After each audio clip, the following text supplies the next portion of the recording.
नमस्कार। हम सब अपने जीवन में चाहते हैं कि हमारी स्पिरिचुअल एवोल्यूशन हो, आध्यात्मिक हमारा जो हो विकास हो, पर हम में से ऑलमोस्ट हर आदमी को स्पिरिचुअलिटी को लेकर के कई प्रॉब्लम्स आती हैं। एक सबसे बड़ी प्रॉब्लम तो यही होती है कि हमारे को स्पिरिचुअलिटी के अलग अलग मायने हैं। खैर, आज हम उसके ऊपर बात नहीं करने वाले। आज हम उससे भी ज़्यादा फंडामेंटल चीज़ पे बात करने वाले हैं कि मान लीजिए कि हमें कोई रास्ता समझ में आ भी गया, this is the right way of spiritual evolution, पर उसके बाद भी हम उस रास्ते पे टिक नहीं पाते हैं। थोड़ा सा आगे बढ़ते हैं, वापस back to square one. So will discuss some of the biggest obstacles to your spiritual growth. But before I move further, I just wanted to discuss two important incidents with you. So incident one क्या था, मेरा एक दोस्त है, he is an American. What he did was, उसने एक Shakespeare के बहुत बढ़िया क्रिटिक लिखा, शेक्सपियर के ऊपर पढ़ के अच्छे से एक इवेल्युएशन करी और लोगों ने उस क्रिटिक की बहुत ज़्यादा तारीफ करी। तो ऑब्वियसली जब उसको इतना मान सम्मान, नेम एंड फेम मिला, तो उसने मेरे को बोला कि प्रणव यार, अब मैं चाहता हूं कि मैं हिंदी के किसी कवि के ऊपर भी मैं कुछ अपना काम करूं। So he decided that he will write on the work of Ramdhari Singh Dinkar ji. उनके काम के ऊपर भी वो अपने व्यूज लिखेगा। But to his utter disappointment, इस बार उसको तारीफ तो बहुत दूर की बात है, उसको लोगों से गुस्सा हुआ, डांट पड़ी, गालियां पड़ी कि ये क्या बकवास चीज़ तुमने लिखी है, और अगर एक चीज़ की समझ नहीं होती तो वो चीज़ करते क्यों। Obviously he was very disturbed. Shakespeare के केस में इतना मान सम्मान और रामधारी सिंह दिनकर जी के केस में इतनी ज़्यादा विफलता। देन ही आस्क्ड मी कि यार प्लीज़ मुझे समझाइए क्या हुआ। I studied it and I found something which was really very astonishing. वो मैं आपसे बाद में डिस्कस करता हूँ, पर अभी आप इंसिडेंट 1 को याद रखिएगा। अब मैं आपसे इंसिडेंट नंबर 2 शेयर करता हूँ। मेरे कुछ फ्रेंड्स हैं जो आर्टिफिशियल इंटेलिजेंस AI की फील्ड में कुछ काम कर रहे हैं। अब हुआ क्या था कि उनके पास लास्ट में 5 ऑप्शंस थी जो भी वो काम कर रहे थे, and they were not able to understand कि इस 5 में से कौन सी ऑप्शन को फाइनलाइज किया जाए। तो मेरी उनसे बात हुई और उन्होंने मुझे बताया कि प्रणव यार, हमने एक बहुत सेलिब्रेटेड आदमी को अपने ऑफिस बुलाया है और उसने हमें बताया कि ऑप्शन नंबर 3 सेलेक्ट कर लो, और हमने ऑप्शन नंबर 3 सिलेक्ट करके आगे भेज दिया, एंड वी आर होपफुल कि हम सेलेक्ट हो जाएंगे इसमें। बट अनफॉर्चुनेटली ना केवल उनकी सिलेक्शन नहीं हुई, उस कंपनी ने जहां उन्होंने अपनी पूरी वो फाइंडिंग्स भेजी थी, उन्होंने लिखा कि आपसे ज़्यादा नालायक लोग हमें कोई नहीं दिखते, आपने ऑप्शन 3 को सोच कैसे लिया इन 5 ऑप्शन में से, that was the weakest option. तो मैं उनके घर गया उनसे बात करने के लिए कि यार इतना बड़ा ब्लंडर कैसे हो गया। अगेन जो इसके रिजल्ट्स थे वो एस्टॉनिशिंग थे जो मैंने पाए। दोस्तों, अब मैं आपसे शेयर करता हूं कि केस 1 में क्या हुआ और केस 2 में क्या हुआ। इंसिडेंट 1 में मैंने पाया कि जब मैंने उससे पूछा कि दोस्त तुम्हें हिंदी तो आती नहीं है, तो तुमने दिनकर साहब को पढ़ा कैसे, तो ही टोल्ड मी कि प्रणव, मैंने वो सारा काम इंग्लिश में ट्रांसलेट करवाया और उस ट्रांसलेटेड वर्जन से मैंने दिनकर जी के ऊपर जो भी अपने व्यू थे वो लिखे। अब यहां पर उसकी बेसिक गलती थी। उसने क्या किया, उसने इंग्लिश के प्रिज्म से हिंदी में किए हुए एक काम को समझने की गलती करी। देखिए, एक इंग्लिश ट्रांसलेशन से आप बेसिक लिटरेचर को समझ सकते हैं, पर आप जान रहे हैं जब आपको एक बहुत हाई लेवल का क्रिटिक लिखना है या उसके ऊपर कुछ उस लेवल का वर्क करना है, तो हर लिटरेचर की अपनी छोटी छोटी बारीकियां होती हैं। There are fine nuances. वो आपको तभी समझ आ सकते हैं जब आप उस भाषा में उस चीज को समझें, उस लिपि का ज्ञान आपको हो। Otherwise there will be a massive confusion, जो मेरे दोस्त के केस में हुई। राइट और अब देखते हैं इंसिडेंट नंबर 2 में गड़बड़ क्या थी। इंसिडेंट नंबर 2 में वो जो सेलिब्रेटेड पर्सन था, आप जानते हैं वो कौन था। उन्होंने एक सेलिब्रेटेड शेफ को बुलाया और उस शेफ ने आके वैलिडेट कर दिया कि यार ये मुझे तो लगता है कि ऑप्शन नंबर 3 बेस्ट है। मैंने बोला यार, how can you even think of that. देखिए, वो शेफ की वैलिडेशन मैटर करती है जब खाने से रिलेटेड कोई चीज है। AI के रिलेटेड किसी भी चीज में आपको एक AI के एक्सपर्ट की राय लेनी चाहिए थी। जिस ऑप्शन को वो वैलिडेट करते, उस ऑप्शन को आपको चूज करना चाहिए था। तो दोस्तों, मुझे आपको समझाने की जरूरत नहीं है कि पहले केस में ब्लंडर इसलिए हुआ क्योंकि आपने गलत प्रिज्म से एक चीज को देखने का प्रयास किया, इंग्लिश के प्रिज्म से हिंदी के काम को समझने का प्रयास किया। और दूसरे केस में ब्लंडर इसलिए हुआ कि एक ऐसे चीज से आप दूसरे चीज की वैलिडेशन मांग रहे हैं, प्रमाणिकता मांग रहे हैं, जो उस फील्ड से उसका लेना देना ही नहीं है। अब हम आज के टॉपिक पर आते हैं। देखिए, स्पिरिचुअलिटी के केस में भी हमारी यही 2 मेजर फंडामेंटल गलतियां हो रही हैं। हम जब भी अध्यात्म में अपना पहला कदम उठाने का प्रयास करते हैं ना, हमारी सबसे बड़ी यही गलती होती है कि हम स्पिरिचुअलिटी को साइंस के प्रिज्म से देखते हैं। देखिए, यहां पे एक बात बहुत ध्यान से समझने की है। मैं साइंस के खिलाफ नहीं बोल रहा हूं, but what I am trying to understand is कि साइंस के कंसेप्ट्स को साइंस के प्रिज्म से देखने की जरूरत है।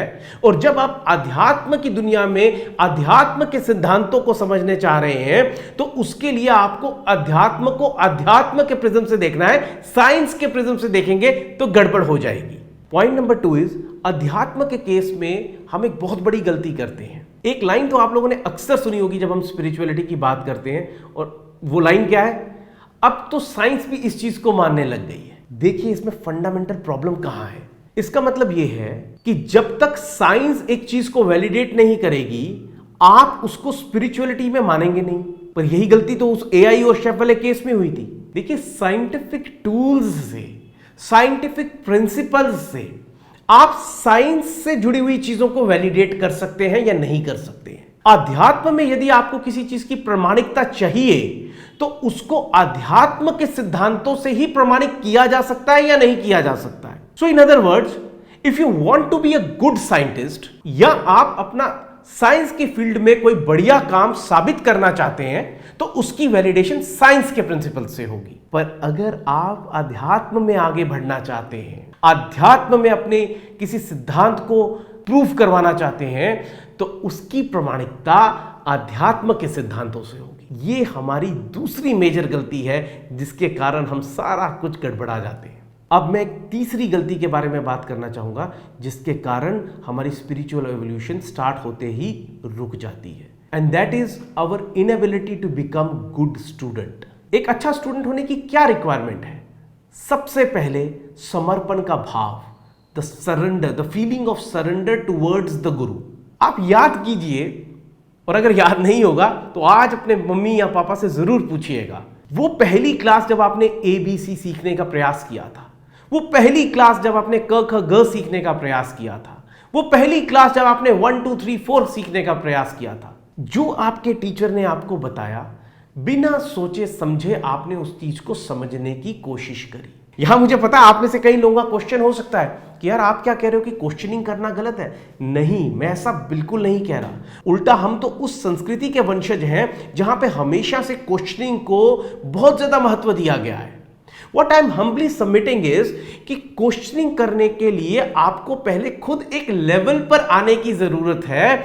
जब तक आप खुद उस लेवल पर नहीं पहुंचे हैं, ये हमारी जो एक over indulgence with the questioning है, जरूरत से ज्यादा जो हम ये जल्दबाजी क्वेश्चनिंग में करते हैं, इसके कारण हमें सारी समस्या आती है। तो इसका एक सिंपल सा फंडा है कि आप सबसे पहले एक सरेंडर किए हुए स्टूडेंट की तरह शुरू करते हैं, फिर आप एक एक्सपर्ट स्टूडेंट बनते हैं, फिर आप उस चीज के प्रैक्टिशनर या एग्जीक्यूशनर बनते हैं, उसके बाद आप उसके रिसर्चर बनते हैं, और लास्ट में आकर के आप रिसर्च को जब एक लेवल तक ले जाते हैं तो दुनिया को एक नया आयाम उस फील्ड में दे देते हैं।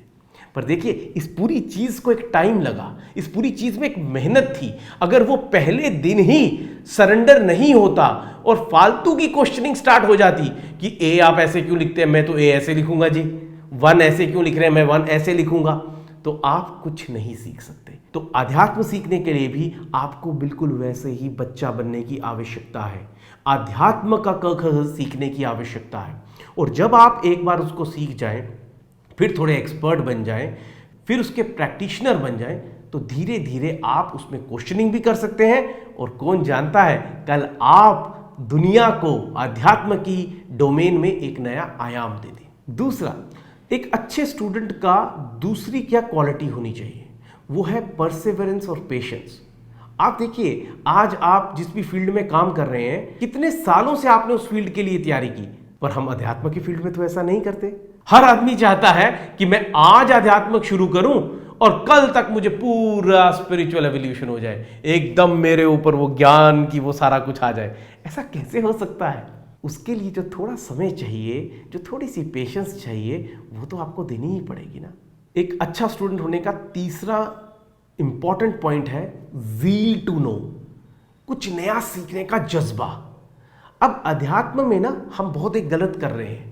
हम अध्यात्म में आते हैं पूरी दुनिया से थक हार के, परेशान होके, दुनिया की 50 हज़ारों प्रॉब्लम्स लेके, और हम अध्यात्म में ऐसे जाना चाहते हैं कि बस अब मैं अध्यात्म में चले जाऊं। और जैसे एक वॉशिंग मशीन में गंदा कपड़ा जाता है और एकदम धुल के आ जाता है, हम चाहते हैं कि बस मैं अध्यात्म में घुसूं और रातों रात में एकदम मेरे अंदर से सारा कुछ रिफाइन हो जाए। हम अध्यात्म को ना बहुत लालच की दृष्टि से अप्रोच कर रहे हैं कि जैसे बस मैं इसके अंदर जाऊं, फायदा लूं और बाहर आ जाऊं। हम अध्यात्म को ना कुछ नया सीखने से, नए आयाम की तरफ बढ़ने के पर्सपेक्टिव से कभी अप्रोच नहीं कर रहे।